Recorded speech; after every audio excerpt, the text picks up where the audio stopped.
Welcome everybody to the Dementia Knowledge Network for August 2024. In the spirit of reconciliation, the Dementia Knowledge Network acknowledges the traditional custodians of country throughout Australia and their connections to land, sea and community. We pay our respect to their elders, past and present, and extend that respect to all Aboriginal and Torres Strait Islander peoples. I will throw to Sarah to introduce our guest speaker for today. Thank you very much.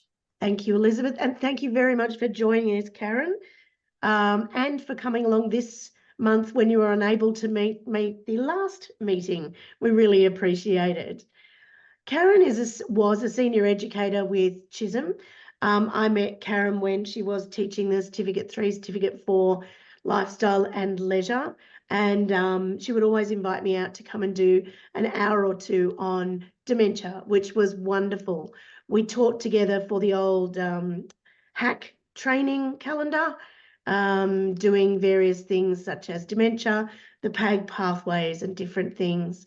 Karen is now a carer for her own husband who has been diagnosed with dementia, and she wants to talk to us today about travelling with somebody who is living with dementia. Thanks so much, Karen. Hi again, everybody.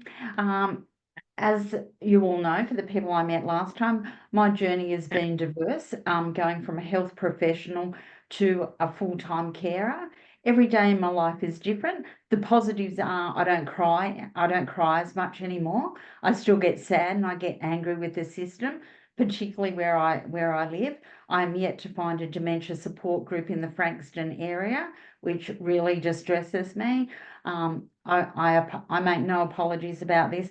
The Alzheimer's group hasn't been able to help me at all. Saying that, we're going on our journey.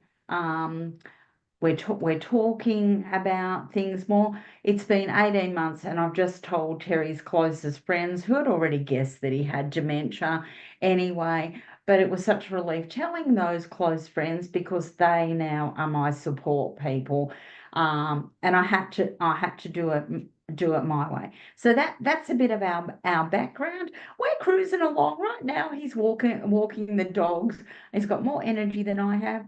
He doesn't communicate as much as he used to, but I continue to focus on his ability, not his disability, and I'm not using any services because I don't need them. I thought I needed them, but I don't need them. We're cruising along here. So our trip. Some of you know that I've met on this screen before. Travel was our life. The trip before last, it was hard. This trip, I thought we're still going to do it.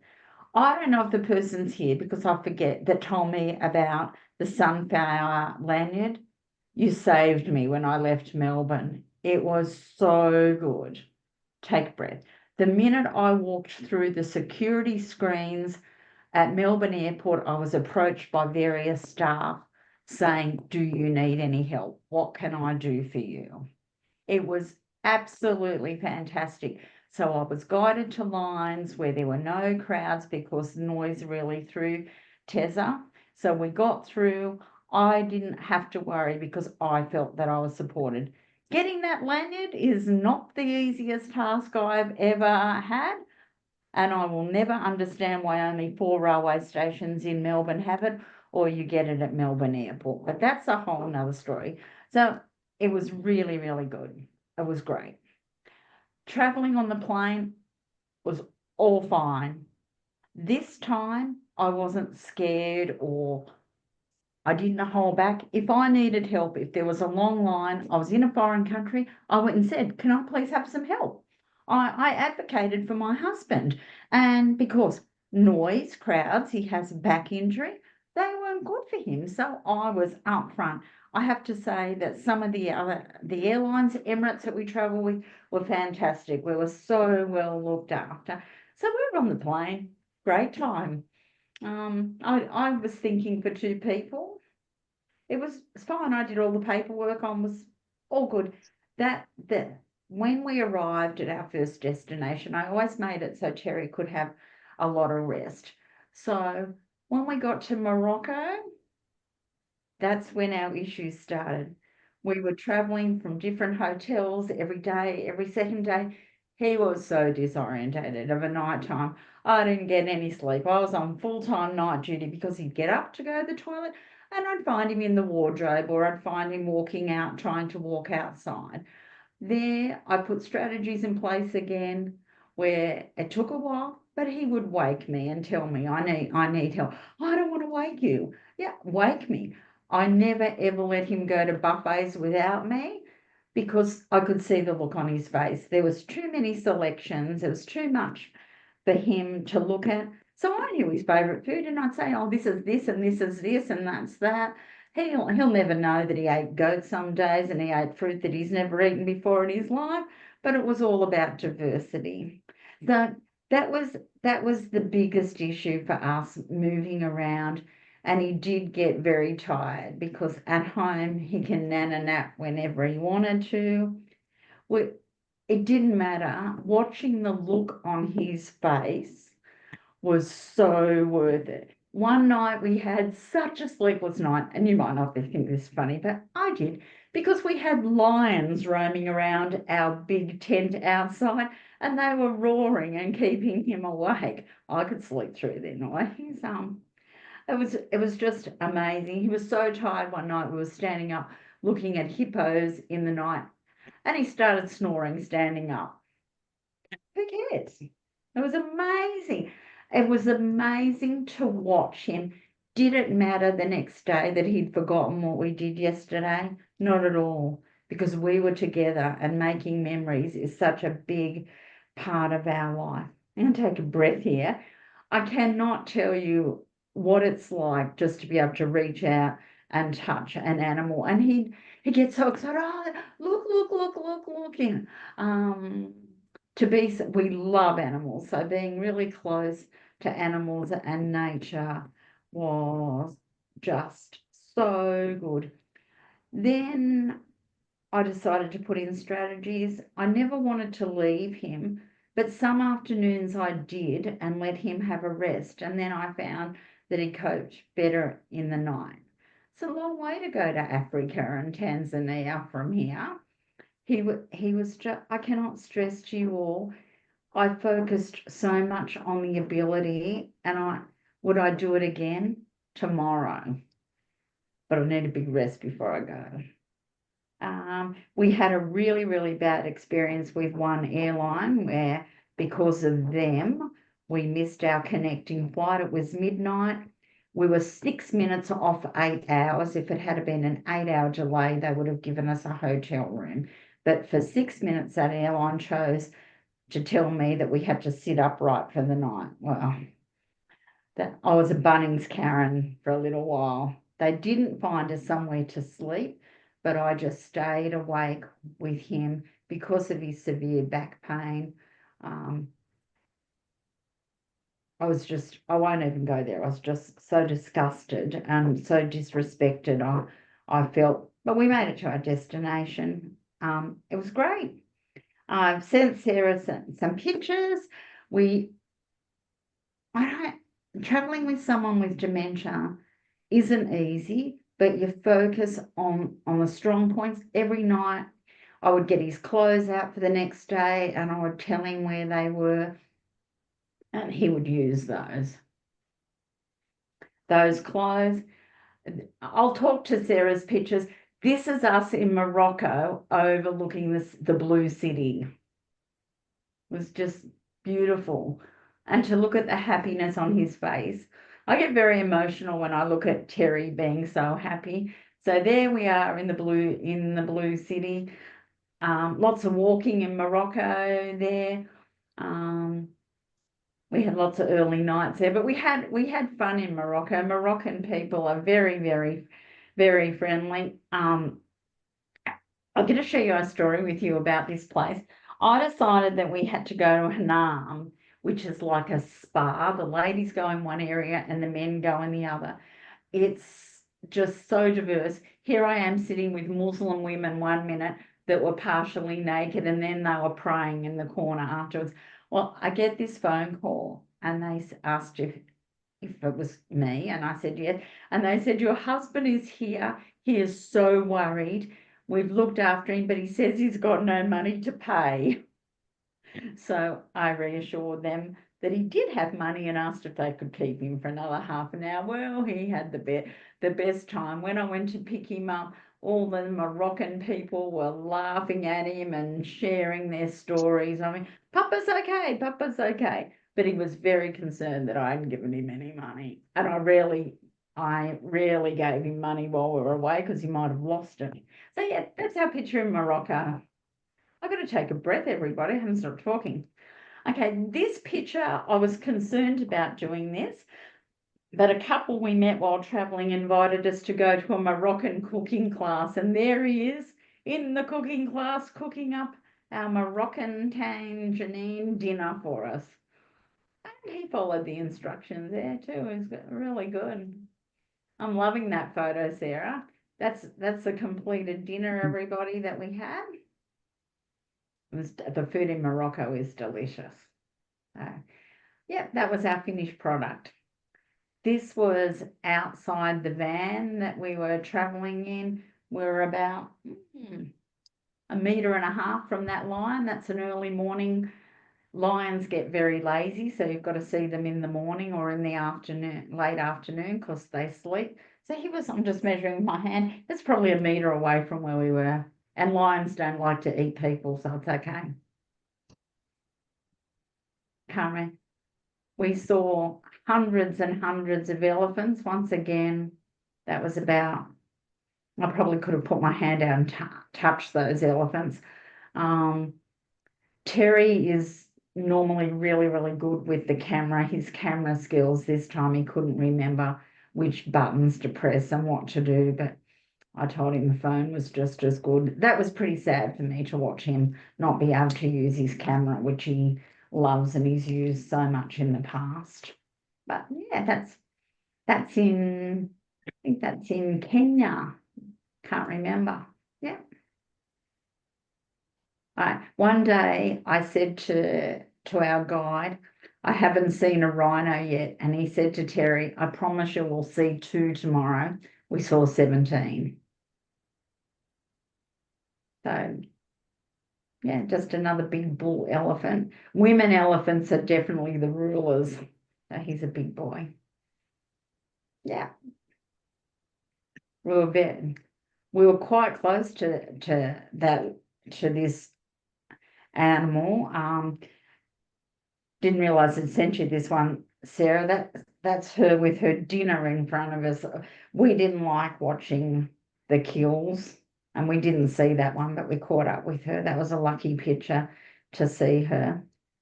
So, yeah, it's just a male and a female lion. That's how she tells him she wants to mate. So she lies down. I absolutely love this picture. You can't really see. Oh, yes, you can. On my right, if you look behind there, you can see the giraffes and the elephants. They were behind us. That was in Tanzania. I like this picture too. We look really happy there. Someone must have taken that for me. Our accommodation was fabulous. We had lots of security because Africa's so dangerous. I haven't seen this picture on a big screen. Another happy rhino there. Thanks, Sarah, for putting these pictures up for me. That's a video of him cruising along. Yeah. Excellent picture. I did this in a so we went to a village, and we didn't want to give money to the village, so we bought water and took that there. The little house that they build, and only women build them, is made of cow dung and straw. The children they don't drink, they drink milk, and they eat mainly blood from animals. So it was very, very poor. That's the chief's son there. They seem to know what money means there. But that was a really nice experience, a diverse experience to be able to go there. They made Terry chief for a couple of hours. They also taught him how to dance, but we won't go there. Yeah, it's nice to I hope these pictures aren't boring you. They're just showing me that someone with dementia has the ability to travel. That's good. There we are, this is in Kenya, at a giraffe sanctuary where they save the giraffes there. The giraffe is my favourite animal, so there we are, feeding the giraffes. Giraffes, where we live, eat leaves and fruit. Out in the wild, they eat leaves with big spikes on them, like massive toothpicks, so we were feeding them those. Yeah, it's beautiful. Thank you. Yeah, so that, how did this holiday affect me? It made me think I can do anything. I was tired. I was on the ball all the time.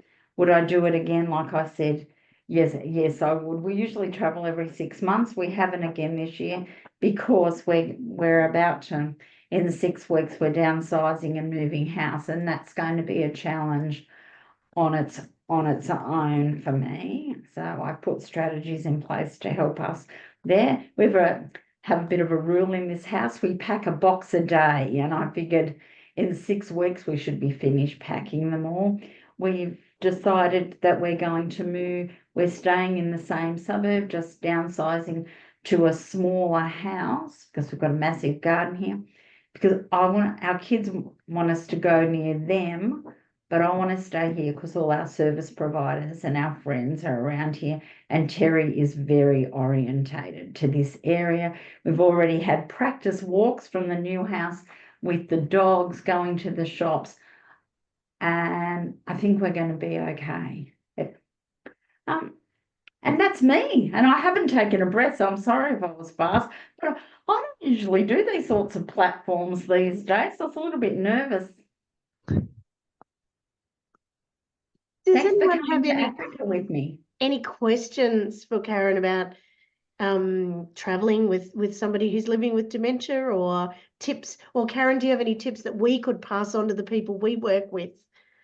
I think if you're traveling internationally, the sunflower lanyard is a must. You've got to be able to advocate and speak up and say, I need help. And I wasn't ashamed to ask for that. I wasn't comfortable for Terry to even go to the toilet on the plane by himself.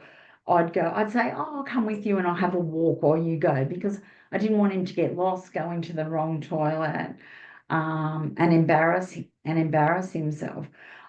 I am an expert toilet guard now, wherever we travelled. I did that. I think that we should continue to focus on doing things that we've always done, because there'll come a day where I can't do these things. They're the things that I'm scared of in the future, the things that we've done. And sometimes I don't mean to say it, but I say to him, I don't want you to ever forget me. How could I forget you? And we talk about that, but that does frighten me a little bit. Will we travel again? Absolutely, but I don't know where and when. One of my children and his wife, they think we should go cruising because cruises would be good for us. I don't know. My tip is just to go with the flow and be aware of the safety aspects wherever you are. That I believe strongly in dignity of risk. I don't know that we ever took any risks at all, but I would have if I had to, for Terry's dignity. I didn't tell anybody where we were that he had dementia. He was just a quiet person. We met some nice people. He doesn't engage in conversations easily. He doesn't cope with crowds, so I had to be aware of all of those things. So that's my tip. Just look at dignity of risk, know where you're going, and safety for me was a big point. And Karen, when you're thinking about those hugely long flights, was there anything specific that you brought along, or you thought of to sort of get through those those 8-hour flights? Yeah, well, some of the flights were 18 hours. And and early mornings. I still encourage Terry to do Sudoku.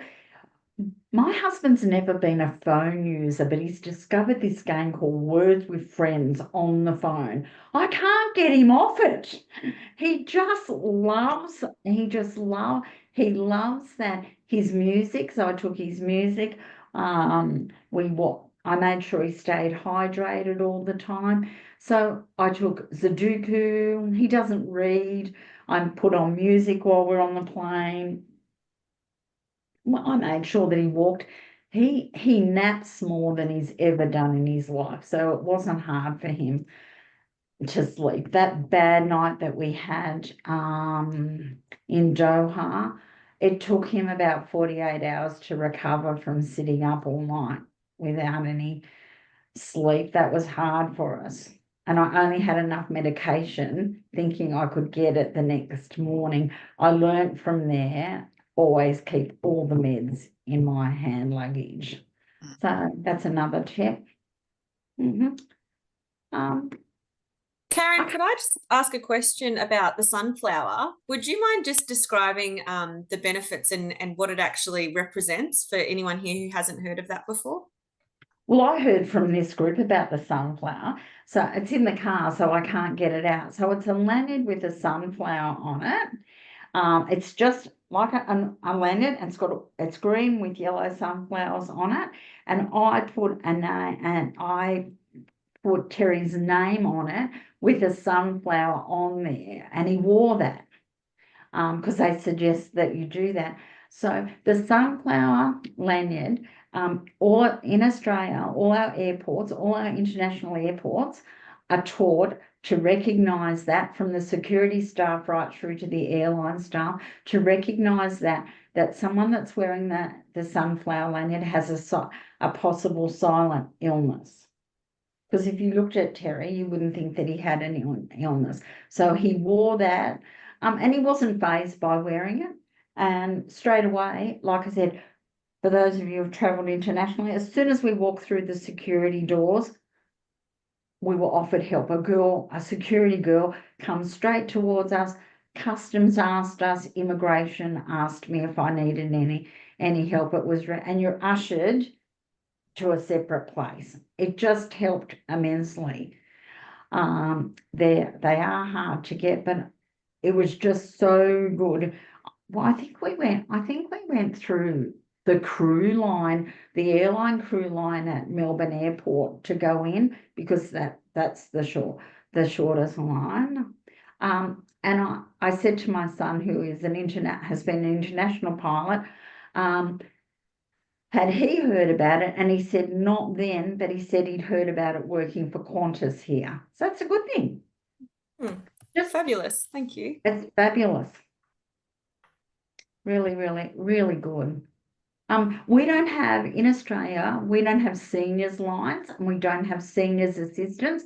I think we could do it better at the airport for that reason, to get people through quicker, depending on what disability they have. Airports are very crowded and very noisy. So when we come home, I approach someone straight away. They said, "Oh yes, we'll take you this way." You've got to ask. But lots of international places I've been to, they have seniors lines. We're not so good at that here. Karen, I had one other question, if that's all right, just about whether you thought, I'm guessing it was just the two of you, Karen, yourself and Terry together. Would you recommend couples in your sort of similar situation to go with just the two of them for that familiarity, or would it have been helpful to go with a group for the extra pairs of hands and support when things didn't go to plan? Well, we did go on a tour in Morocco. We had days by ourselves, and then we picked up a tour where there were about 12 people. For me, the best thing about that was the social aspect for me, that I had other and you get other people are your eyes and ears, and you pick up on their ideas, and you do what they do. No, Terry didn't do anything with the men on this trip, but like I said, when we were in Morocco and we went to the Hammam, I was nervously comfortable that he would be there and I would be there. Then when we went to Africa, we were on our own for a couple of days, but we were on a tour and there were 5 other people. So we spent 2 weeks with 5 other people. They had no idea about Terry's diagnosis. They just thought he was old and he got tired easily. And they were just great. There was an 18-year-old girl. She was helping him with his camera, and she must have picked up that he was having trouble with it, but she kept resetting it for him. It's just awesome. So I would go on a tour because in the past when we've travelled, we've been able to follow Google Maps and do things on our own. But now I have to be our eyes and ears for everything, like everything. Amazing. It's actually really inspiring and encouraging that you took all of that on, all of the planning, I'm imagining, and everything from start to finish. It sounds like it was you. So well done. That's impressive. I wish I could find some other people that I could talk to about it that would travel again. I know there are people with dementia that are in a much worse position than we are, but it's all about the ability, not the disability to me. Yeah, it's amazing. Does anybody have any questions for Karen or comments? I've just got one other question, Karen. Did Terry ever become disorientated or not knowing where he was or upset at any time? Disorientated often, all the time. Wouldn't be able to tell you what country we're in. Wouldn't be able to tell you what day it was. The time zones were all different. Couldn't have got from the breakfast room to our hotel room, but didn't matter. All the time, totally thrown out. I would tell him where we were every day, and he would say every morning, "Where are we going today? What country are we in?" And I'd tell him, "Oh, we're here." "Oh, do I have to walk far? What will I see? Do they sell beer there?" Of course they do. We went, it was his birthday and we were in a restaurant and there was a belly dancer and he got up and belly danced with the belly dancer. It was hilarious. All the time, Sarah, didn't have any idea. And that throws me sometimes because if I said, "I'm going to see my friend Sarah, oh, I really like her. She works with people with dementia." I'm like, "Oh, hello. Okay, that's good." But no idea, not at all. But that didn't seem to upset him or throw him or... No, because he will often say, "I can't do it without you. I need you." And he says things that he's never said before, like, "I adore you, Kazza. Dementia's made me adore you." And I think that's really funny. I'm too old to be adored, but it sounds really good. Look, Sarah, we're learning things. We focus on what we like now. You know that we go and look after one of my granddaughters every fortnight. To watch him push her in the pram and her say, "Pa, come look at this, Pa, come and do that." And the other little granddaughter who just grabs him too and walks along with him. He's really comfortable with those 2 little girls. One's 18 months and one's 2.5. To watch him with them and to watch him even now, I can see him outside chasing the dogs. Life is okay. Like, where am I going with this journey? Last time I spoke to you, I think I was crying because I didn't know where I was going. But wherever I'm going, we're going together, and that's all that matters. And I want to, whatever opportunity, Sarah, you're very aware of this, whatever opportunity I can get to help anybody going through what I'm going and have been going through, I'm gonna take the lead and do it. Thank you. Karen, Karen, I have a question. Sure. Thank you for sharing. It's very amazing.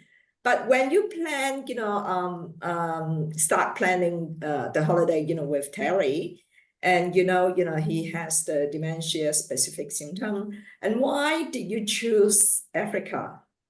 Because Africa seems to be a little bit difficult place. Like long hours, many hours flight, and also the country, can be quite unsafe.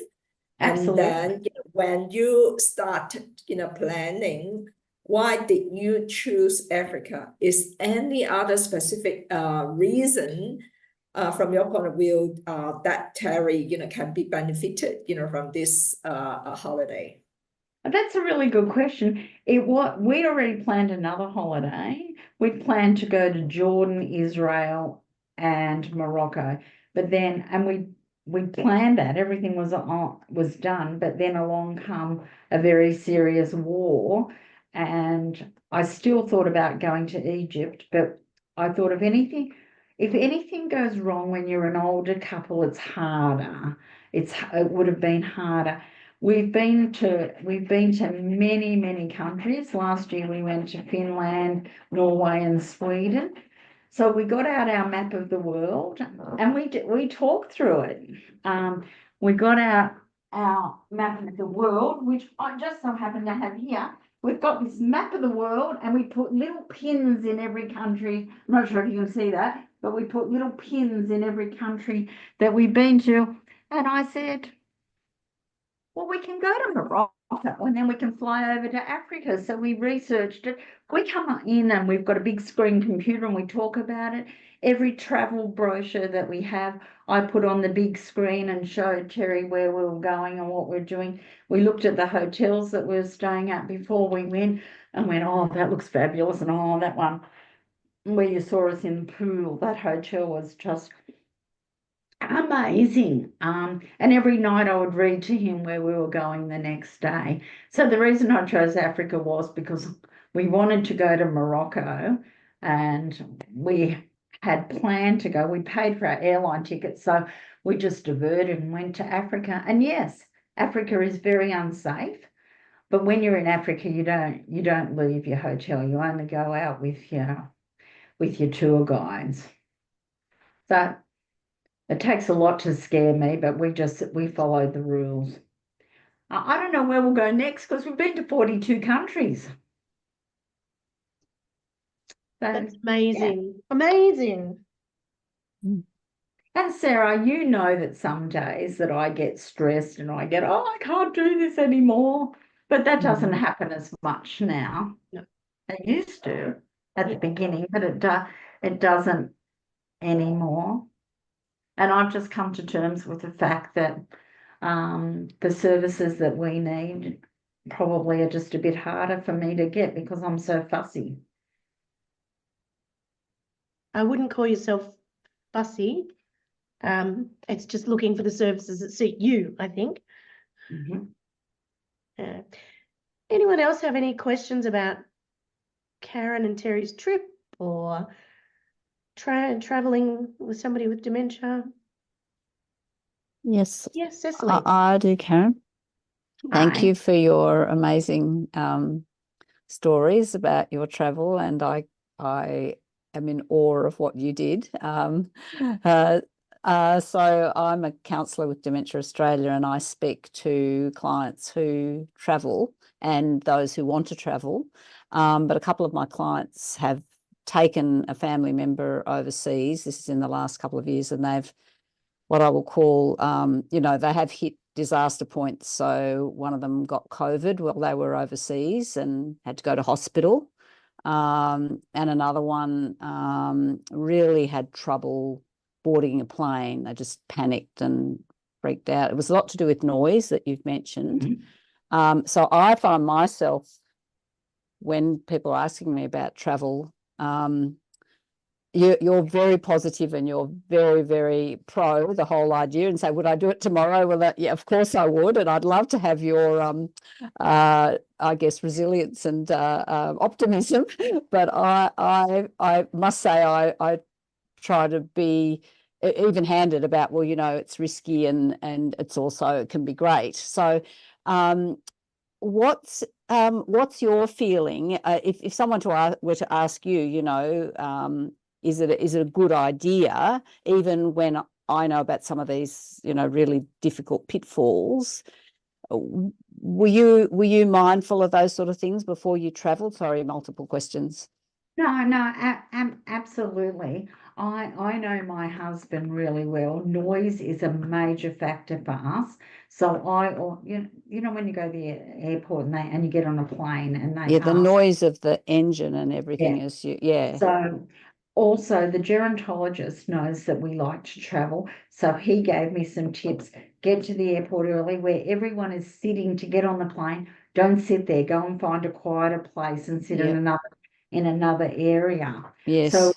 we did that. We always give ourselves a lot of time. And even if you're not traveling business class, ask the airline if you can get on early, and they'll let you. They're really obliging. The staff. I found Emirates fabulous. You talk to them and they'll let you on, and then get headphones and put your headphones on, noise cancelling headphones straight away. Put those on. I made the mistake of asking for wheelchair access at one airport. Not a good idea because they let everybody off the plane first, and it's so noisy. So I said, "Can we get off quickly?" And then Yes. we're away from that noise at the back of us. It helps me a little bit that my son's a pilot, and he says to me, "You just got to ask, Mum," and the flight attendants, that's their job to help you. So we went out with the business class and the first class passengers. They're happy to help you with that. The other tip that I would have, as soon as you get on the plane, get your blanket, get your pillow, get your little area all set up so you know. Then I was able to have some rest. Yes. Cecily, I know you're from Dementia Australia. I wish that they had a help sheet on traveling. Now the help sheets are hard to get. Bring them back. I've got to throw that in. Oh, yes, they're all gone online, but we do have a booklet that anyone can send you that's got all sorts of tips and so on in it. I made my family up a pack if anything happened to me, and I made them a mini care plan, and I put a whole lot of those help sheets in there so that they understand what mixed dementia is, they understand our needs. And I made my own for traveling. Wow. Two things that I just said to you. You can do it. Tell them to have, just Thanks. depends on where you go. Yes. Oh, everyone's circumstances are different, but yes, Absolutely. you've given me lots of good ideas and lots of encouragement for helping clients. Yes, to feel brave. And I love your concept of dignity of risk. Can you say a little bit more? Sorry, I hope that's all right to keep asking. Can I? Okay. Can you say a bit more about dignity of risk? Well, everything that you do in life is a risk. If I go outside now, I can trip over, and hurt myself. So I look at Terry's dignity. A few times he wanted to go off by himself in hotels, and I think, is he going to get lost? What's going to happen? And then I thought, I'm not going to. I want to encourage him to do things. I'm not going to stop him doing that. If my husband puts on 4 t-shirts like he's probably done today, I'm not going to make a big deal about that. If it's a hot day and he has 3 t-shirts on, I'm going to quietly tell him to take them off. If he wants to walk the dogs and go to an area where I'm not sure he should go to, I'm still going to let him make those decisions for himself. I taught dignity of risk, and I think people with dementia, in my opinion, we do for too often and not let them do and take risks. I feel very strongly about that. When I worked in aged care, if you do everything for someone with dementia, of course they're not going to want to do it themselves. So who cares if he's got odd shoes on? I come home one day, I'll just share this with you, and he said, "My feet are really sore. These shoes are really hurting." And he said, "There must be something the matter with my feet." And I said, "Well, you've got my nursing shoes on that I haven't worn for ages." So we just laughed about that, and he spent the day. So it's all about choice, isn't it? Fantastic. Thank you. I hope that helped a little bit. Indeed. Thank you. You feel free to contact me via Sarah anytime. I'll have everybody traveling. We'll get a plane. Off we go. Wonderful. Thank you. Can I just say there too, Cecily, I don't believe in break. Some people stop and have a break. They catch a flight that might go 8 hours, stop, have a break and go again and spend a day there. I don't want to do that because that's an extra airport experience that I have to have if we break the journey. I want to get there as quick as I can. Yes. So that we don't have to go through the trauma of the airports. Yes. I feel like I haven't stopped talking. I apologise, everybody. No, that's fine. You were our speaker. Well, you know, I'm very good at speaking and I'm very good at advocating for people with dementia. Absolutely. Anything else for Karen? Any last words for us, Karen, as workers in this area? Keep those passports out. Keep advocating for people with dementia. So we label jars, not people, is my favourite saying. I have to go, Sarah, to an appointment. So do you mind if I leave your meeting? Of course Thanks not. for having me, everybody. Thank you so much. Thank you. Bye. Thank you. Thanks, Thanks, Karen. Karen. Thank you. Bye-bye. Bye. And thank you everyone for coming along this afternoon. As always, I'll make this available online when it gets up there and share it with the rest of the network. Thanks, everyone. Thank you. Thank you.